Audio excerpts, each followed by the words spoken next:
Hey, I'd like to welcome you to another episode of Money Matters Top Tips for Success, where each and every day I bring on new business owners, entrepreneurs, and executives and have them share their top tips for success with you. My name is Adam Torres. You can follow me on Instagram at AskAdamTorres. Keep up with my book releases, book schedule, signings, all that other good stuff. Always love to connect with you there. And as always, if you'd like to apply to become a co-author of one of my upcoming books, just head on over to the website, moneymatterstoptips.com, and click on Become an Author to apply. All right, so today I have Ray McKenzie on the line, and he's founder and managing director over at Red Beach Advisors. Ray, welcome to the show. All right. Hi, Adam. Thank you for having me. So I'm excited to get into what you're doing over at Red Beach Advisors. But before we do that, let's get in a little bit more into your background. So how'd you get started in business and as an entrepreneur? Gosh, let's see. So I'd say I spent about 16 years in corporate America in different forms and facets of strategy, operations, service delivery, support, various different roles, a lot of early stage and public companies. So my experience kind of goes across private and public companies, global companies, over the course of 16 years and several different nations and leading several different groups and organizations. Over that time of amassing kind of 16 years of experience, I kind of had a goal to where I just kind of wanted to run my own operation at some point. And so, I have a story that I tell. And I went out to lunch one day. I took a long trip to Europe for business. I came back, took a day off. I went down to the beach. A lot of people were having a great time at about 1 o'clock in the afternoon. And I live in Los Angeles. And I was like completely foreign. My entire career was in San Francisco and Washington, D.C. And I started asking people what they did for a living. And that led to a lot of varying answers, but most of them came back with, I run my own company, run my own firm, or I'm an entrepreneur. And that initially got the ball moving in terms of starting my own company. And that's how I started Red Beach Advisors. Oh, that's awesome. I love that story. And what I think is interesting is you accumulated a lot of experience before you did that and had a different scope or vantage point, I should say, in terms of types of companies you work with and also obviously international, as you mentioned.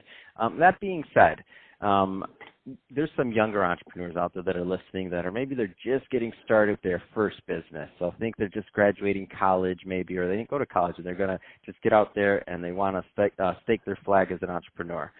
What kind of advice would you give to that person? If a person is a younger entrepreneur and they don't necessarily have the, 5, 10, 15 years of experience in whatever their field is or area of expertise is, I would always suggest trying to find a series or a network of mentors in that area can help them navigate how to run a business, how to move their business forward, and how to kind of have success in that area of expertise. So, if you have 3 years of experience, maybe you're coming directly out of college, develop relationships with individuals who have that insight of the 20 to 25 to 30 years of experience in that field and area of expertise, and people who have run businesses before, so that they can openly give you advice and give you guidance to move forward. I think a lot of people who have those years of experience and have had levels of success want to help others have that level of success. So young entrepreneurs, the most important thing you could do is ask. And there's several different ways where you can meet people of that, like whether it be associations, whether it be LinkedIn, whether it be, whether introductions from other people that you know in the industry. Go out, develop that knowledge circle of people that can help you move forward and ask questions. And more than likely, people will be willing to help. Love it. Let's switch it up a bit, Ray. I want to get into what you're doing over at Red Beach Advisors. So first, tell us a little bit more about the business, please. So Red Beach Advisors is a technology management consulting firm that works with early stage and growth companies focused on strategy, operational efficiency, and digital transformation. And so we also work with a lot of Fortune 500 companies and mainly smaller business divisions that may not be performing up to their liking. But ideally, we work with early stage and growth companies to help them accurately move forward successfully. A lot of entrepreneurs don't necessarily know what they may be missing, don't necessarily know what else is going on in the marketplace. We work with a lot of business and product strategy, go-to-market strategy for launches. We also help with a lot of operational efficiency. So growth stage companies obviously go through hiccups in terms of being able to execute, being able to deliver, being able to avoid the pitfalls of delivering service. And so we come into companies and help design pathways to be more efficient within the workplace, whether it be process, procedure, or tools. And then in terms of technology and digital transformation, we like to work with companies that may need to understand that there are other tools or other ways to perform the task, perform the functions, and do so with better cost that will help their company grow and scale. And so in doing that, that's kind of the three pillars of Red Beach Advisors: strategy, operational efficiency, and digital transformation technology. Now, with that, we also work with a lot of very large companies and global companies in an area of facets and focused primarily around technology, because technology is kind of how the company got started and where it's rooted in. But every company nowadays is a technology company in some form or facet. And so we welcome contact from a lot of different companies. So, Ray, let's stick on that digital transformation theme for a moment longer. So, I know this is going to vary based on size of company, based on how long they've been in existence, and the owners, a number of variables. But I do know that with the amount of companies you've worked with, that certain themes tend to arise. What do you find that are some of the common themes of mistakes that businesses are making while going through that transformation?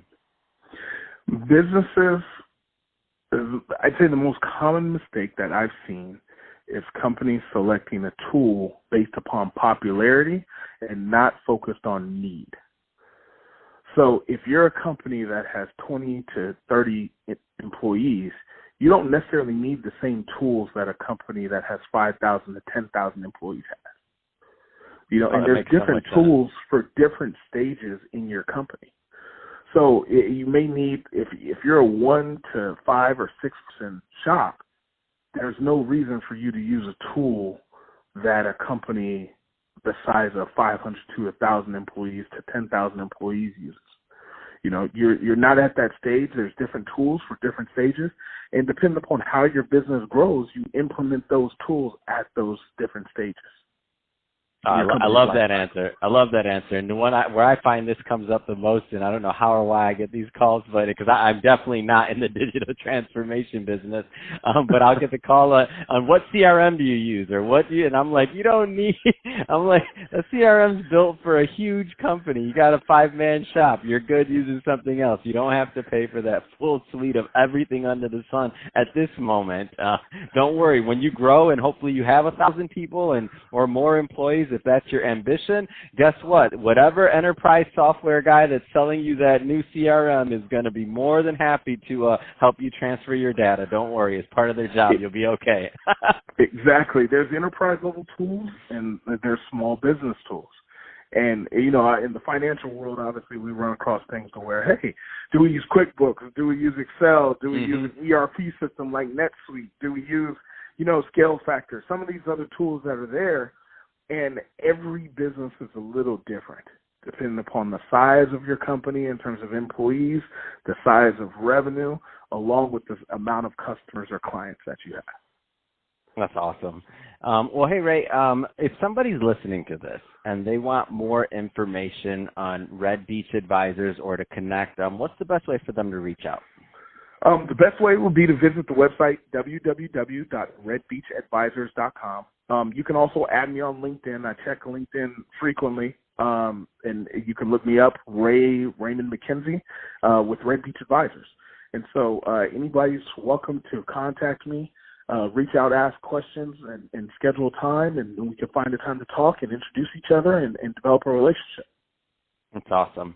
Well, hey, Ray, really appreciate you coming on the show today and sharing more about your background and all the great work that you're doing over at Red Beach Advisors to help your clients. And to the audience, as always, thank you for tuning in. Hope you got a lot of value out of this. If you did, don't forget to subscribe to the podcast, leave me a review on the Apple iTunes Store, share this with your friends, family, colleagues. Do all those great things we do to support our podcasters. I really do appreciate it. And Ray, thanks again for coming on the show.